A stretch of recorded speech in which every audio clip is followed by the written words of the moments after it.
Abre comigo a sua Bíblia aí. 1 Pedro, capítulo 5. Deixa aberto aí, a gente vai ler o versículo do 8 ao 10.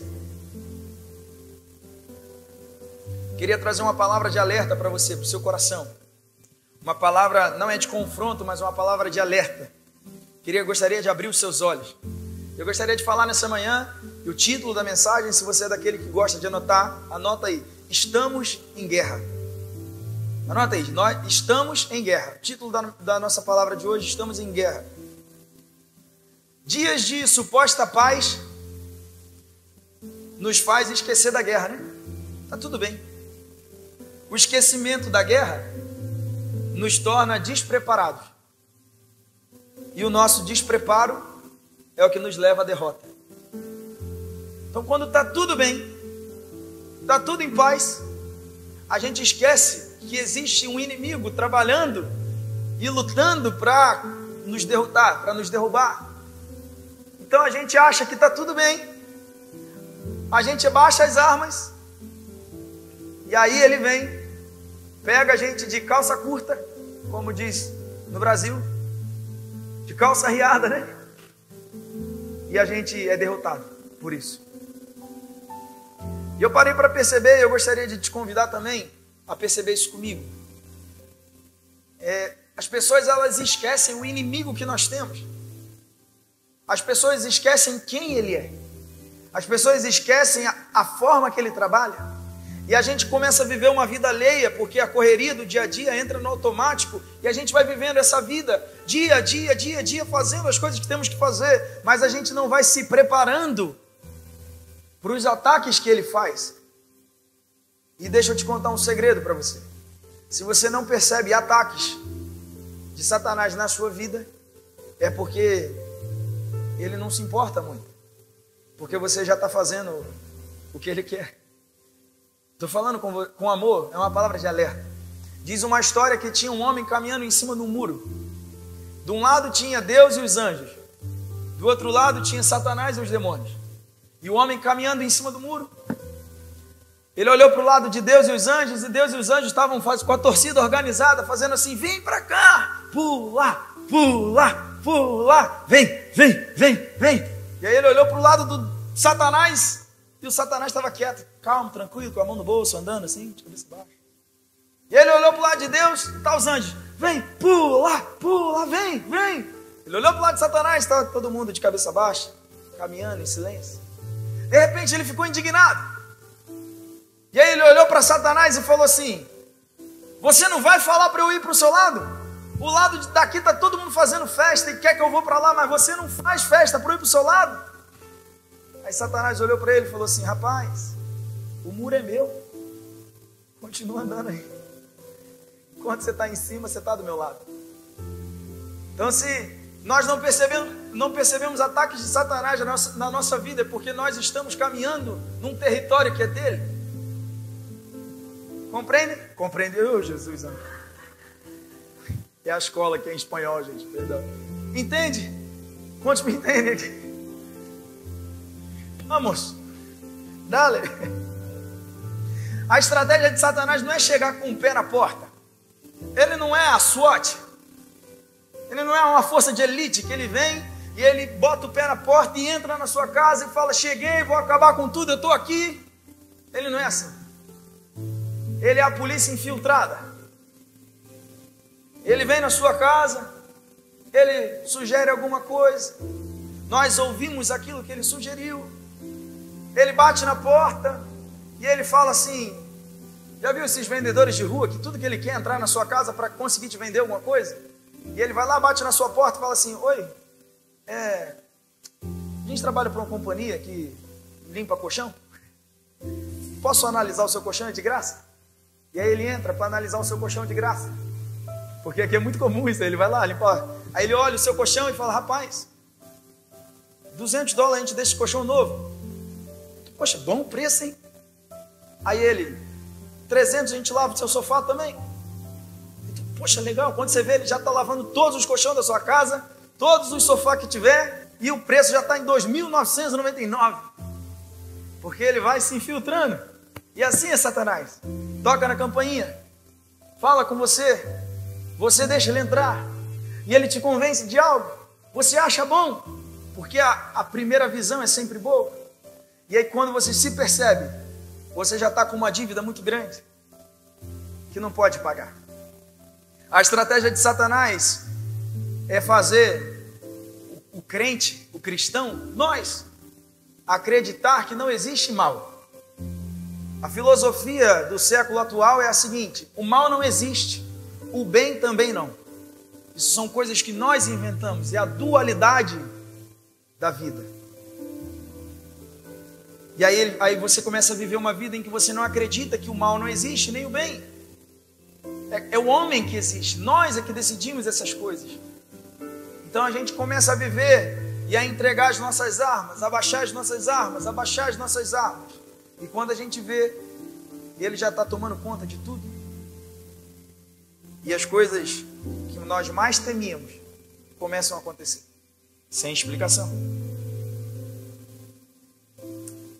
Ele está fazendo você não, diga, está repreendido em nome de Jesus. A especialidade dele é fazer nós acreditarmos que não existe a guerra, porque quando não existe a guerra não há por que termos armas. Então nós entregamos as nossas armas e de repente o inimigo vem e aquela única chance de defesa que tínhamos não existe mais. Se a gente parar para pensar, a estratégia do governo com uma linha virada mais para a esquerda, né?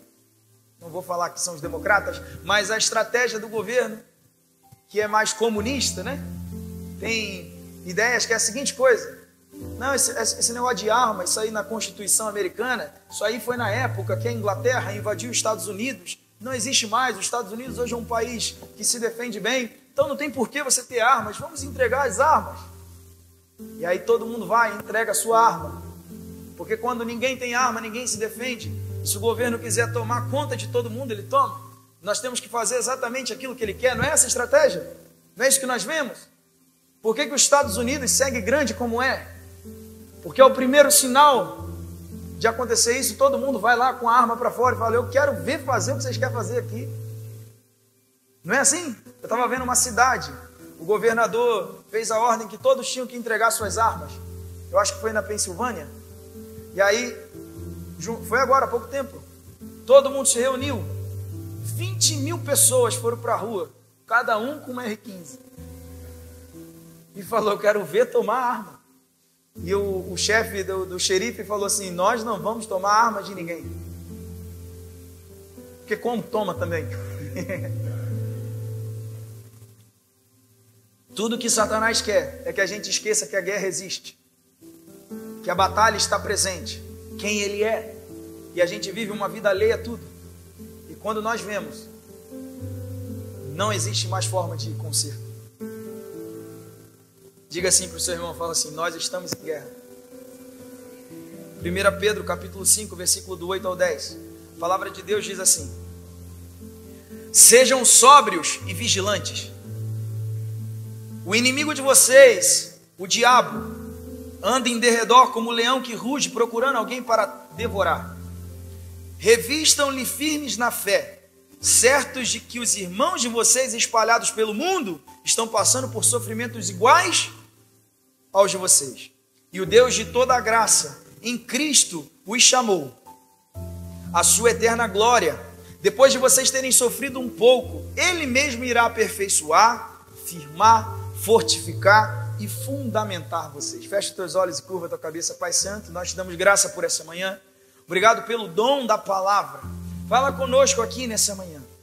Deus, ministra aos nossos corações aquilo que o Senhor quer falar conosco. Que todo espírito maligno que se levanta para interferir a tua palavra de ser pregada, nós damos uma ordem agora em nome de Jesus. Saia daqui, leva todo o teu lixo. Somente o Espírito Santo de Deus tem liberdade de falar e agir. Em nome de Jesus, amém.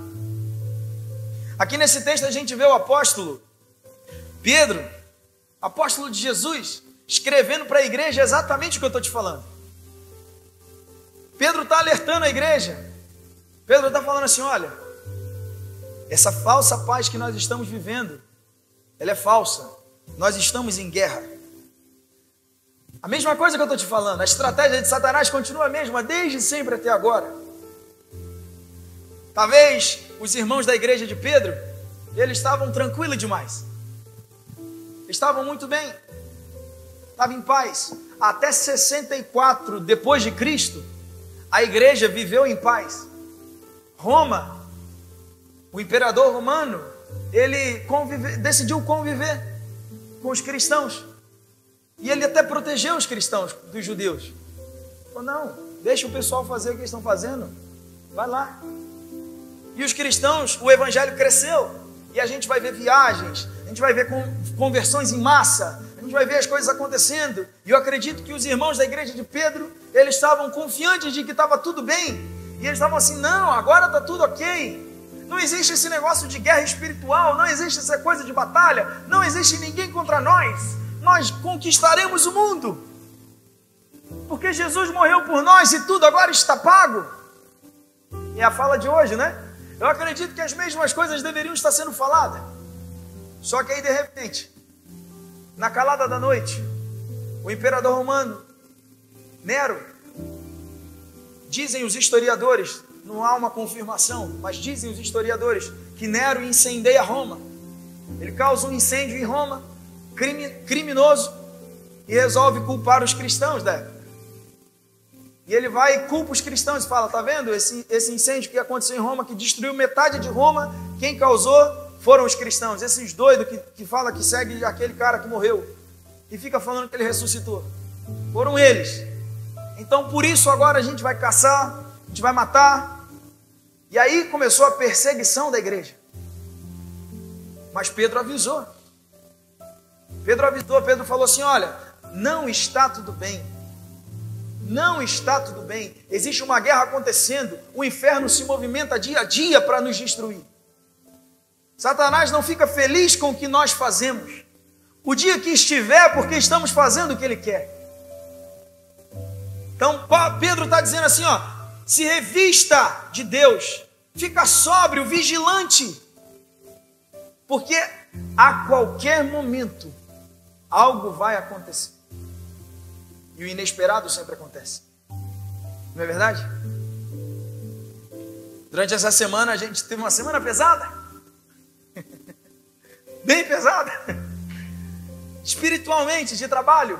Glória a Deus. Libertação, aconselhamento. E vamos. Mas foi uma semana dura. Não foi, meu amor? De noites não dormidas. Por bons motivos, mas noites não dormidas. E aí na sexta-feira a gente indo para a escola, estamos lá no carro, feliz. Estávamos felizes. E aí estamos no carro conversando, as crianças atrás. De repente, uma batida. Meu Deus, foi um impacto. Eu falei, já fiquei com raiva. Olhei os meninos, falei, tá todo mundo bem? Mas no meu coração eu já estava, eu vou descer, eu vou matar esse cara. E o cara bateu no meu carro com meus filhos dentro. Na minha cabeça era isso que estava acontecendo. E aí eu abri a porta. Quando eu abri a porta, aí eu lembrei, falei, mas eu sou pastor, não posso matar ninguém, eu tenho que descer. Aí eu desci, abri a porta, fechei a porta. E aí quando eu olhei para o carro, e aí eu vi o estrago que aconteceu no carro do menino. E aí eu olhei e era um menino, eu percebi que ele estava um pouco desacordado. Ele disse que não, mas ele estava desacordado. E aí eu fui lá, abri a porta do carro, ele acordou, e aí voltou a consciência. E aí que eu fui me dar conta do que tinha acontecido. E aí quando eu olhei o carro dele deu torolose no mesmo momento. Todos os airbags estouraram, tudo. E aí eu olhei o meu carro e falei, rapaz, que carro bom isso. Porque não tinha nada. Não tinha nada. Olha o meu carro ali quando você sair que você vai ver. Não tinha nada no carro. E o dele torolose. E no mesmo momento o Espírito Santo ministrou no meu coração. Isso acho que foi o que me trouxe mais paz no momento. É resultado de trabalho. O inferno manda um recado e fala assim, ó, não estou feliz. Mas ao mesmo tempo Deus vai lá e fala assim, o problema é teu. Morde as costas.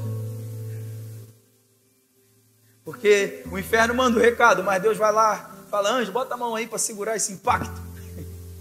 E o impacto que a gente teve no carro não foi algo para destruir um carro completamente, né, meu irmão? Foi um impacto, uma batida. Foi um pouco dolorido, mas foi um impacto. E quando a gente desceu, eu tive essa certeza. A gente está fazendo algo bom.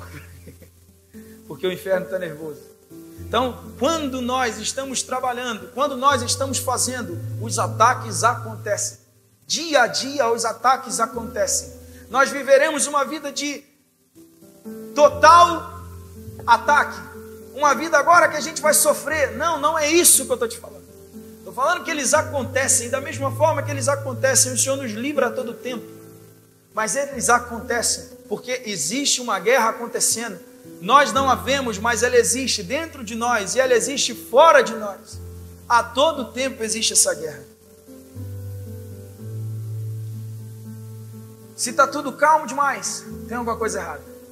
Lá no Rio, o Alex vai me entender melhor. O Gabriel era menino da Zona Sul, ele não vai entender muito bem. O Alex vai me entender melhor.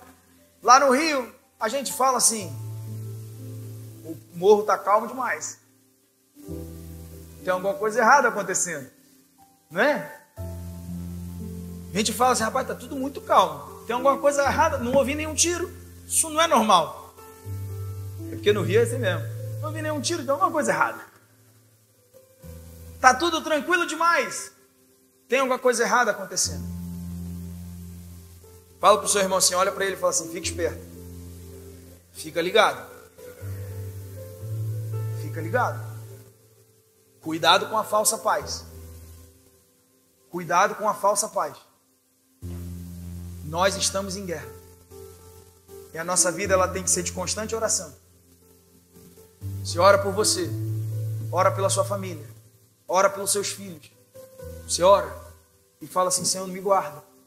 Senhor, me protege. Senhor, manda o Satanás sair daqui dessa casa, porque eu não quero ele aqui. Toda seta lançada contra mim que seja frustrada, repreendida em nome de Jesus. Levanta o teu escudo. Pega na tua espada. Vai para a batalha. Porque existe uma guerra acontecendo. Paulo vai dizer na carta em Gálatas 5, versículo 17, que há uma guerra dentro de nós. Ele fala assim, ó, Pedro está falando da guerra externa. Paulo está falando da guerra interna. Paulo fala assim, capítulo 5, versículo 17 de Gálatas diz: porque a carne milita contra o espírito e o espírito contra a carne, porque são opostos entre si, para que não façais o que porventura seja do vosso querer. Então a todo tempo, dentro de nós essa guerra acontece. A guerra do que eu quero contra a guerra do que eu preciso. A guerra do que eu faço contra a guerra do que eu deveria fazer.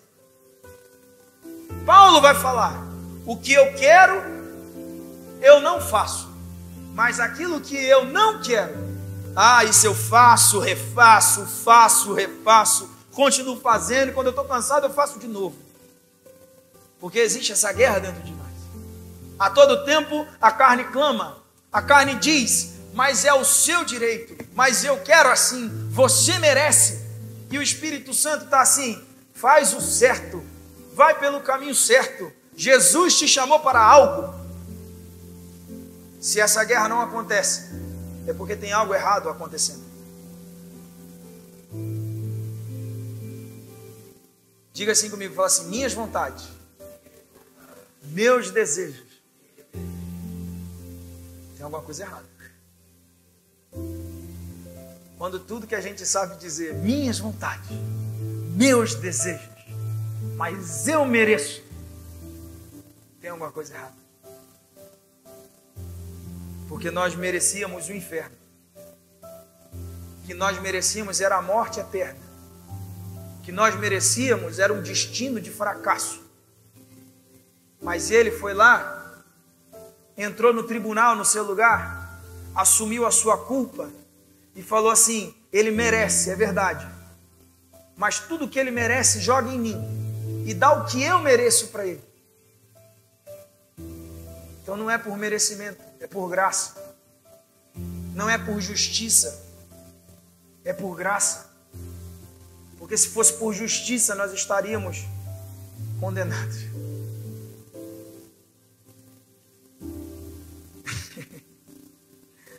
E aí a todo momento essa guerra dentro de nós acontece. E eu vou mostrar para você que ela acontece nas coisas mais simples, mas ela também acontece nas coisas grandiosas. Ela acontece nos dias mais simples. O pastor vai lá e fala aqui para você: acorda 30 minutinhos mais cedo do teu horário, faz o teu devocional, pega a tua Bíblia, lê 3 versículos, ora, abençoa o teu dia, fala com Deus.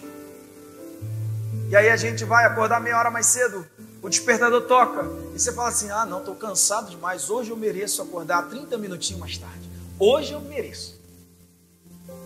Não é assim? Você fala, então faz quando chegar do trabalho em casa, faz quando chegar do trabalho. E aí a gente chega em casa, hoje eu mereço tirar um cochilinho, mas eu mereço tomar um banhozinho, tomar um cafezinho e tirar um cochilinho. Faz então antes de dormir. Deus me livre eu perder 30 minutos de sono. Quem sou eu amanhã de manhã? Nas coisas mais simples, essa guerra fica assim. Você deve fazer. Não, você não precisa fazer. Você deve fazer. Não, mas eu não quero fazer. Mas Deus, como que eu vou viver assim? Quantos já se fizeram essa pergunta ou estão fazendo ela agora? Mas meu Deus, como que vive assim então? É mais fácil do que parece. Me ajuda mais uma vez, olha para o seu irmão e fala assim, é mais fácil do que parece. Nessa guerra vence quem está mais forte. Essa parte não precisava falar, mas já que você falou, tá bom. Nessa guerra vence o mais forte. Paulo diz em Gálatas 5, versículo 16, ele já explica muito bem. Ele diz assim, digo porém o seguinte, vivam no Espírito, e vocês jamais satisfarão os desejos da carne. Paulo está falando assim, escolhe o Espírito, faz as coisas para o Espírito, se enche de Deus, viva no Espírito, e a carne não vai vencer. Quando ela falar, quando você descer do carro, bravo, e falar, eu vou matar esse cara, o Espírito Santo vai estar forte dentro de você, sabe? E ele vai falar assim, ei, vai matar ninguém, você não está matando nem mosquito ultimamente. Ontem quem matou a mosca lá em casa foi a Sirlene. E é verdade, não é verdade? Estavam lá em casa, todo mundo viu. Eu já estava caçando aquela mosca há uns dias. Quem matou foi ela. Mas você não está matando ninguém, meu amigo. Baixa a bola. E o Espírito Santo vence. O que não podemos fazer é viver como se essa guerra não existisse. Jamais faça isso. Não esqueça disso. Não esqueça disso. Dentro de nós e fora de nós, todo o tempo. Você que tem filho, lá na escola do teu filho, se ela não for uma escola cristã, com propósito, se você quer colocar ele numa escola cristã, fala com a gente que a gente consegue para você. Lá na escola do teu filho, os professores estão trabalhando dia a dia para implantar a agenda do governo, a agenda da esquerda, a agenda. Igualdade, não é a igualdade de gêneros, mas é a pluralidade de gêneros. Lá na escola do seu filho estão falando para ele, estão falando assim, ei, você não precisa ser menino. Você é menino se você quiser. Você não precisa ser menina, você é menina se você quiser. Lá na escola do teu filho estão falando todos os dias. Estão ensinando sexualidade para o teu filho. Primeira aula sobre sexologia que eu tive na minha vida foi na 5ª série, numa escola particular, há anos atrás. Eu tive uma aula sobre sexologia. Foi uma sexóloga na escola dar uma palestra sobre sexologia para crianças do 5º ano. Você imagina hoje como está? Todos os dias o inferno trabalha para derrubar você e a sua família. E a gente não pode viver alheio como se não existisse. Vocês vão ter filho agora. Glória a Deus. Já ora desde agora. Fortalece desde agora. A gente estava conversando ontem lá em casa. Eu jogo videogame. Então meu filho me pediu um videogame. Hector e Theo pediram um videogame. E eu não tinha autoridade para falar, eu não vou te dar um videogame. Porque eu jogo e eles vêem todo dia. Então eu fui lá e comprei um videogame. E dei o videogame para eles. E aí eles começaram a jogar videogame. E aí jogando um joguinho bonitinho, um joguinho legal. Daqui a pouco eles evoluíram então para o Fortnite. E estão lá jogando um jogo de tiro. Até aí está tudo tranquilo. A gente controla, a gente trabalha. E aí, de repente, um dia eu passo na porta e estou ouvindo um homem. Um cara. Xingando eles. Mas muito palavrão. Falando e gritando. E falando palavrão. E xingando eles. E aí o outro também. Eu falei, meu Deus, o que está acontecendo nessa casa? Eu falei, rapaz, o que eu fiz? E aí quando eu olhei, era o jogo, era o squad dele, era o pessoal que estava jogando com eles, uns homens, sei lá de quantos anos. Satanás atuando dentro da minha casa, falando lá dentro de casa, ensinando aquilo que eu não ensino, falando palavrão.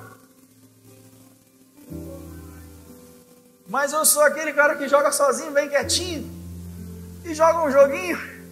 Só que tudo que a gente faz, o nosso filho amplia, e o inferno trabalha para ser 10 vezes pior. Então olha para a tua casa, guarda a tua casa, guarda a tua vida. O inferno trabalha, no menor momento ele vai entrar. E eu queria deixar para você algumas armas para você estar preparado e vencer essa batalha que a gente vive, essa guerra que existe, a que a gente vive e a que vai vir. E a primeira chave, se você é do que gosta de anotar, anota aí. Seja sóbrio. Fala para o seu irmão, fala, seja sóbrio. Sóbrio, alguns sinônimos da palavra sóbrio é comedido, sensato, mas o significado da palavra sóbrio que eu quero usar para você, com você nessa noite, é literalmente o que você está pensando. Sóbrio é não estar bêbado. Sóbrio é o contrário do que acontece quando o cara bebe demais, né?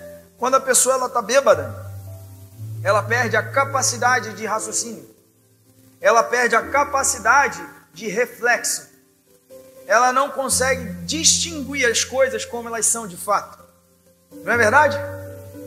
Quem aqui já tomou um pileque no passado? Bebeu demais. É assim mesmo.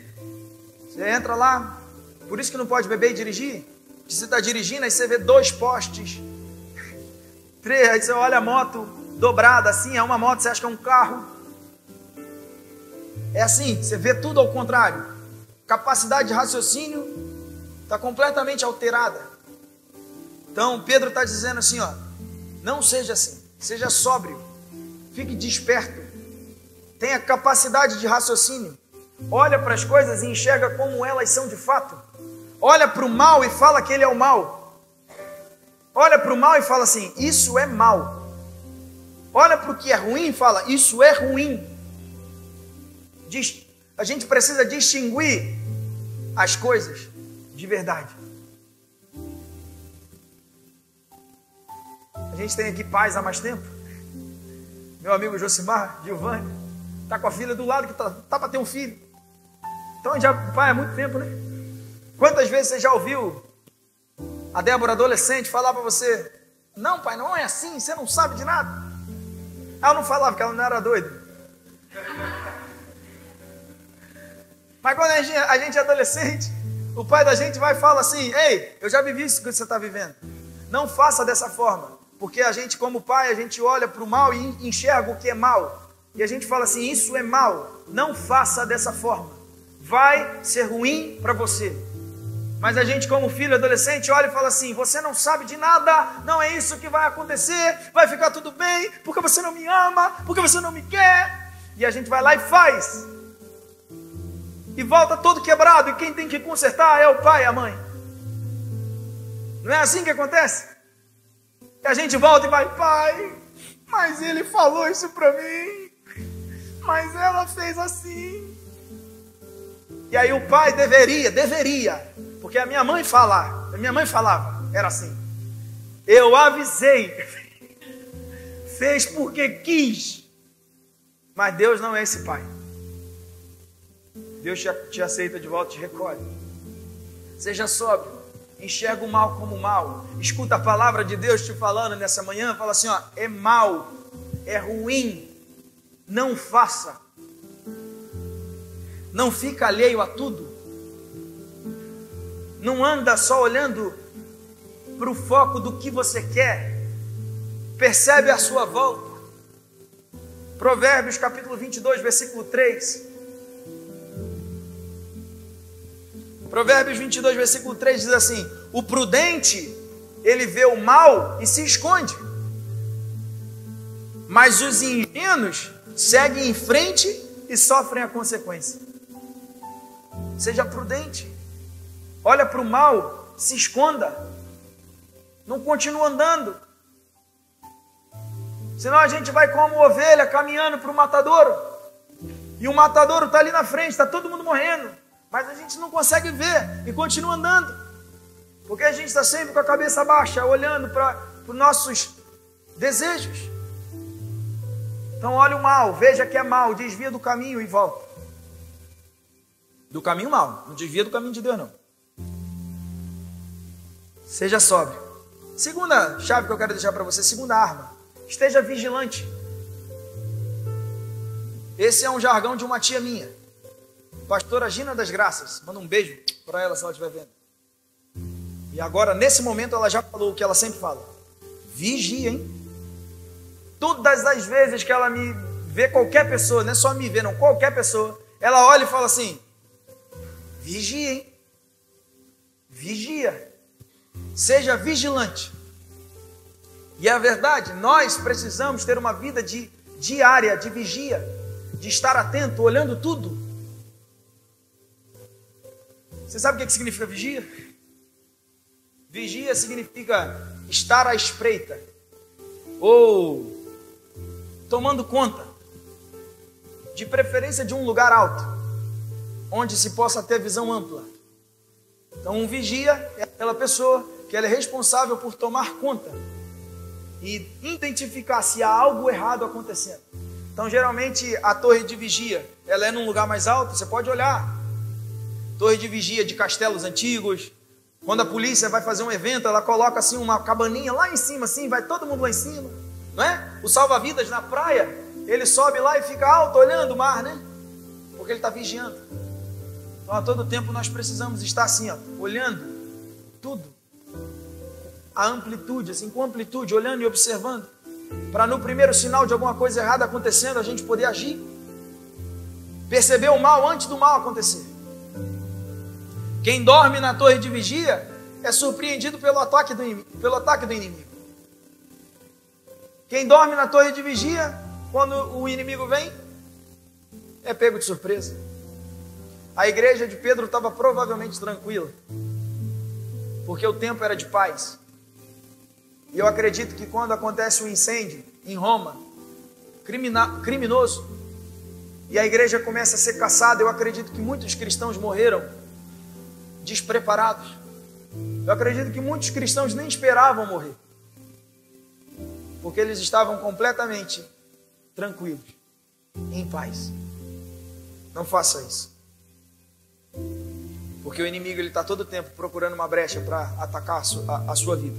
Salmos 127, versículo 1 diz assim: se o Senhor não edificar a casa, em vão trabalham os que edificam. E se o Senhor não guardar a cidade, em vão vigia o sentinela. Então vigia a tua vida, mas entrega a segurança em Deus. Fala assim: Deus, guarda a minha casa. Deus, guarda a minha vida. Quando você perceber o primeiro sinal de que o ladrão está entrando, aciona o alarme. Dobre o joelho. Acione o alarme. Assim, Deus, eu preciso de ajuda. Chama o 911. Já ouviu a musiquinha que fala assim, ó: o telefone do céu é a oração. O telefone do céu é a oração. É o joelho no chão. Como é que é? Ore uma vez, ore outra vez. E se não atender, ore mais uma vez. É mais ou menos assim, né? Sou muito novo, não lembro dessas músicas velhas. A Gilvânia também não. Telefone do céu, chama o 911. Você percebeu o ladrão chegando? Liga pro 911. Dobre o joelho, liga, faz a chamada. Fala: Deus, entrou lá, precisa de ajuda, manda o anjo. Mas vigia a tua casa. Fica vigilante. Fala pro teu irmão, fala assim: vigia. Vigia. Terceira arma que eu quero deixar para você: tenha resistência. Tenha resistência. Você sabe o que é resistência? A Pamela não vai saber. Essas coisas não tem no Brasil, não tem nos Estados Unidos nem na Escócia. Resistência, você no Brasil, Felipe também não vai saber. Lá, Mauro, acho que em Portugal tinha. Você vai tomar banho, aí você tem aquele chuveirão bonito, Lorenzetti, La Ducha, né? Aí você tem ele bonitão. E aí ele é elétrico. Lá dentro dele existe uma peça chamada resistência, que esquenta a água. O que acontece? A resistência é uma pecinha que ela é capaz de suportar a tensão. E aí quando a energia elétrica entra nela, ao invés dela se romper, ela esquenta. Porque ela aguenta a tensão. Ela aguenta a pressão. E aí ela esquenta. E por isso que o chuveiro elétrico da sua casa esquentava a água quando você tomava banho. Só que a gente é teimoso e gosta do banho pelando. Gosta do banho bem quente. E a gente ia tomar banho e a gente abria o chuveiro assim, só um pouquinho, né? No inverno então, só um pouquinho. E a água ficava caindo bem de pouquinho em pouquinho. E a resistência que foi feita para aguentar até certa tensão, até certa temperatura, ela não aguentava mais. E o que acontecia? Rompia. E de repente você tomava aquele banho gelado. Era assim na sua casa? Na minha também. Mas por que a resistência rompeu? Porque ultrapassou aquilo que ela aguentava, aquilo que ela resistia. Tem a resistência? Não ouvi, verdade. Ainda bem. Resistência é a nossa capacidade de suportar.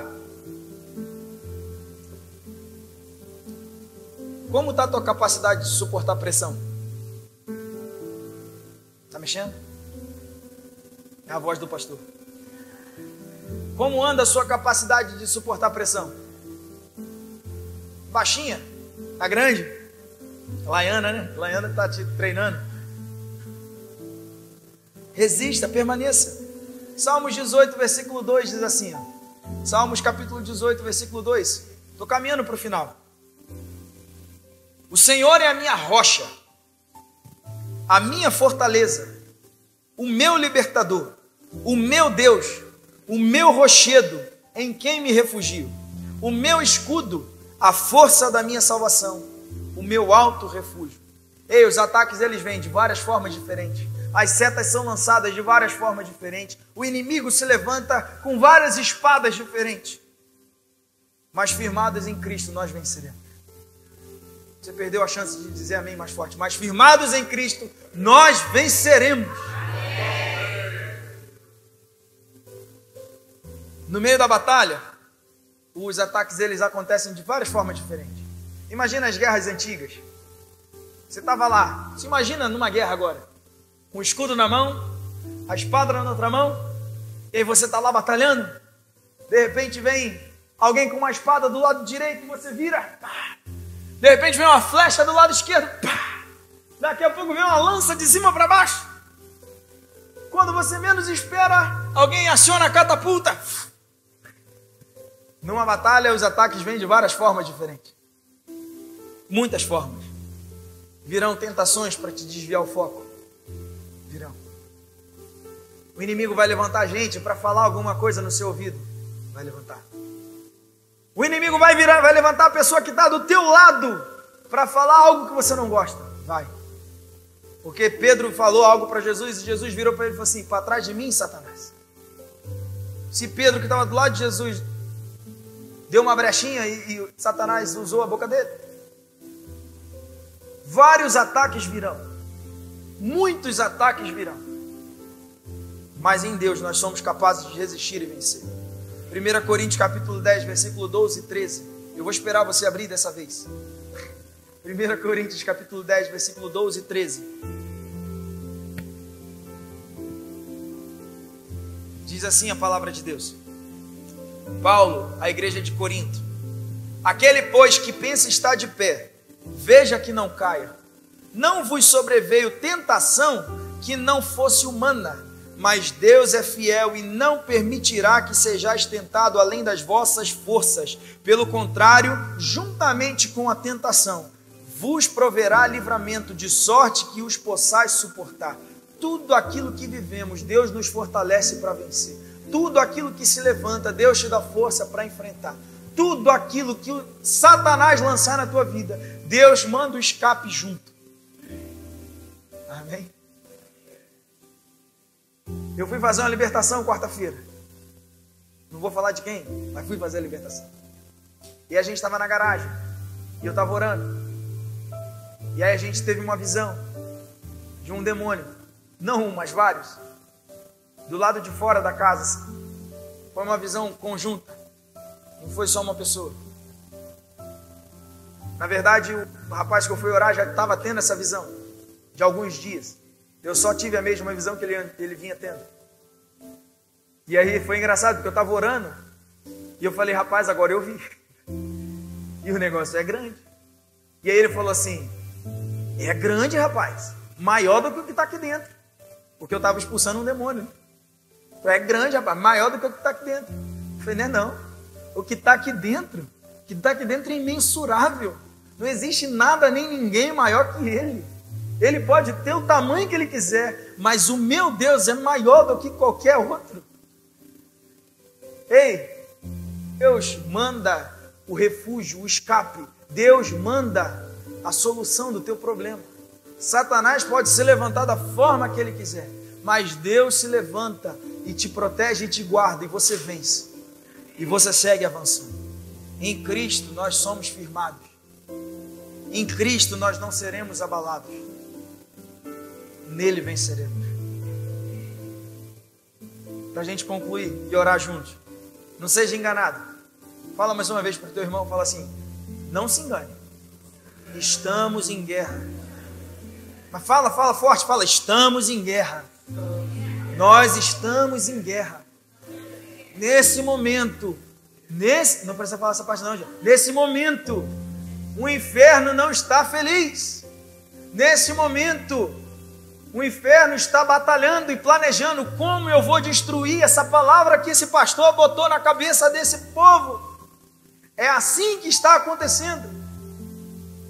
Quando a gente sair daqui hoje, quando você entrar no seu carro, ele vai tentar alguma coisa, e ele vai falar no seu ouvido, ele vai dizer assim, ei, tem nada a ver aquilo que o pastor falou não, esse negócio de guerra, tá doido? Deus é por nós, quem será contra nós? Continua vivendo, vai seguindo. Porque ele trabalha dia a dia, hora a hora, minuto a minuto, e a gente precisa estar vigilante. Por mais que haja uma falsa impressão de batalhas, por mais que haja uma falsa sensação de que não tem guerra, a guerra espiritual ela existe. Segue firme, segue com as tuas armas, pega as tuas armas, busca mais arma, aumenta o calibre, se fortalece mais, porque as armas que o inferno usa são grandiosas, e nós precisamos das maiores. Numa guerra, se você for ler o livro Arte da Guerra, vai estar lá. Numa guerra, não vence o maior, mas vence aquele que tem as maiores armas. Não é o país maior continentalmente, de proporções continentais que vence, não é. Vence aquele que está melhor armado. Israel e Irã. Israel cabe dentro do Irã umas 3 ou 4 vezes. Mas Israel não perde essa guerra de jeito nenhum, porque tem as melhores armas. E eu estou falando só de tecnologia, nem coloquei Deus na história. Vence quem tem as maiores armas. Nós precisamos estar sóbrios, ter a noção da realidade, estar vigilante, prestando atenção em tudo, e resistir ao ataque de Satanás. Assim nós sairemos vitoriosos. 1 Pedro capítulo 5, versículo 10. Prometo para você que a gente vai encerrar. Diz assim, e o Deus de toda graça, que em Cristo chamou a sua eterna glória, depois de vocês terem sofrido por um pouco, Ele mesmo irá aperfeiçoar. Diga comigo assim, repete comigo, fala, aperfeiçoar, firmar, fortificar e fundamentar. Sabe por que Deus vai te aperfeiçoar? Porque depois de uma batalha fica a experiência. Brinquei aqui, falei da experiência do Josimar, né? Já criou filho há mais tempo. Não tem experiência para contar? Tem muita. Tenho certeza disso. Depois das batalhas ficam as experiências. Depois da batalha a gente sabe o que vai acontecer. E aí quando o mesmo ataque vem, você tem experiência para falar assim, aqui não. Não sou bobo, vai me pegar 2 vezes do mesmo jeito. Não vai mesmo. Não é? Na sua casa, se entram lá e roubam alguma coisa, você vai colocar um alarme. E a pessoa já não vai entrar mais, porque agora tem um alarme. Não é assim? A gente vai sempre se preparando, a experiência vai contando, a experiência conta. Deus irá te aperfeiçoar. Ele ajusta, Ele te melhora, Ele te leva a um próximo nível. Deus irá te firmar. Sabe por que Deus vai te firmar? Porque vai te estabelecer, te confirmar. A batalha vem, quando a gente vence ela, a gente se confirma. Tem validação, tem autoridade para falar, tem conhecimento. Resista. Fala para o teu irmão, fala assim, resista. Deus vai te firmar. Deus vai te fortificar. Ei, escuta o que eu estou te falando. Deus vai te fortificar.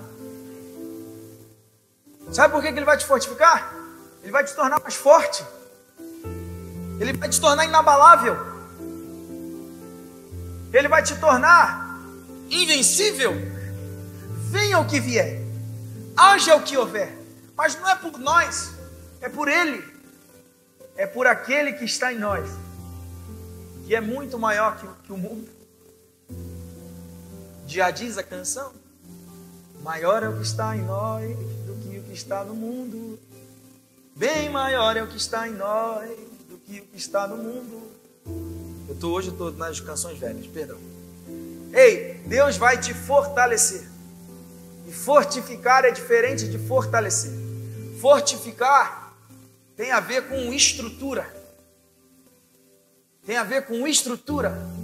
Fortalecer tem a ver com força. Deus vai te dar força. Você vai sair da batalha mais forte. Você vai sair da batalha mais poderoso. Você vai sair da batalha e vai fazer assim, ah, meu amigo, pode vir, vem. Eu quero ver. Vem. Porque eu estou forte. Eu sei o que eu aguento.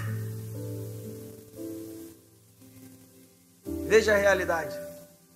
Olha para o teu irmão e fala assim, veja a realidade. Não se engane com essa falsa paz. Não se engane. Esteja vigilante o tempo todo. Resista às investidas de Satanás. Fica de pé no teu lugar. Permaneça em Jesus. O segredo é esse. O maior segredo que eu vou te dar é permaneça em Jesus. O segredo para vencer batalhas, permaneça em Jesus. A gente começa a perder a batalha quando a gente se afasta dele. Porque firmados no amor dele, nada, nem ninguém, nenhuma força pode nos afastar dele ou nos derrotar, porque nós estamos nele. E Paulo vai falar sobre isso lá em Romanos capítulo 8, versículo 37 a 39. Ele diz assim, ó: em todas essas coisas, porém, somos mais que vencedores, por meio daquele que nos amou, porque eu estou bem certo de que nem a morte, nem a vida, nem os anjos, nem os principados, nem as coisas do presente, nem as que virão, nem os poderes, nem a altura, nem a profundidade, nem qualquer outra criatura poderá nos afastar do amor de Deus. Eu vou falar para você assim, ó, nada nem ninguém pode nos afastar do amor de Deus, que está em Cristo Jesus, o nosso Senhor. Meu amigo, graça e paz. Se você ficou conectado até agora conosco, eu deixo a você o meu muito obrigado. Não perca os próximos vídeos. Deus te abençoe. Um abraço.